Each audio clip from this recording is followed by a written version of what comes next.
Hello friends welcome back to Anu tutorial मु आपण समस्त को पुणी थे आम चैनल को स्वागत जनाऊँ आप समस्त जो वीडियोटी नहीं आसी से वीडियोटी +3 पिला सो फ्रेंड्स आम चाणक्य नीतिर वीडियोस देखुले देखु श्लोक नंबर 57 आम देखा वीडियोटी आरंभ करने पूर्व आप समस्त को कही रखुच्छे जदि मो चैनल नुआ अच्छा चैनल को जल्दी जल्दी सब्सक्राइब कर दिंतु पाखे बेल आइकन को दबाई दिंतु और ऑल नोटिफिकेशन प्रेस कर दिंतु ताकि मु बनाऊा सब वीडियो नोटिफिकेशन आप समस्त को सर्वप्रथम मिल जाए।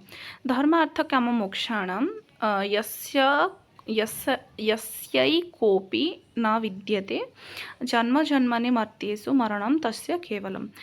जो मनीष निज जीवन में धर्म अर्थ काम मोक्ष ई चारि गोटी पुरुषार्थ मध्य गोटी हेले लाभ कर न थाए ताको बारंबार मर्त्य लोकर जन्म नहीं मरणर फल मिलता है। मूर्खा यत्र न पूज्यन्ते धान्यम यत्र सुसंचितम दंपत्यो कलहो नास्ति तत्र श्री ही स्वयं आगता। जो मूर्ख मानकर पूजन होता है धन धान्य विशाल भंडार थाए जो पत्नी पति पत्नी मध्य वाद बद न थाए से स्वयं लक्ष्मी आसी बसवास करते।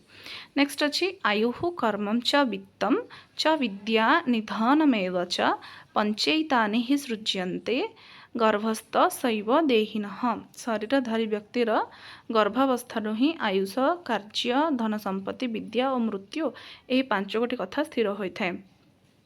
साधुभ्यस्ते निवर्तन्ते पुत्र मित्राणि बांधवः ये च तैः सह गन्तारः तद अधमा उत्सुकृतम कुलम। ठीक अच्छे तो कौन है ना जो व्यक्ति निजर पुत्र मित्र बंधु बांधवों ठारू विमुख होते सुधा साधु मान प्रति सर्वदा भक्तिभाव रखि थाए तार से पुण्यर प्रभाव में संपूर्ण वंश कृत्यकृत्य होता है।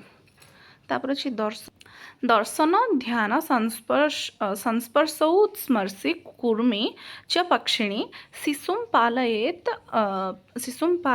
पालयते नित्यम तथा सजना संगति।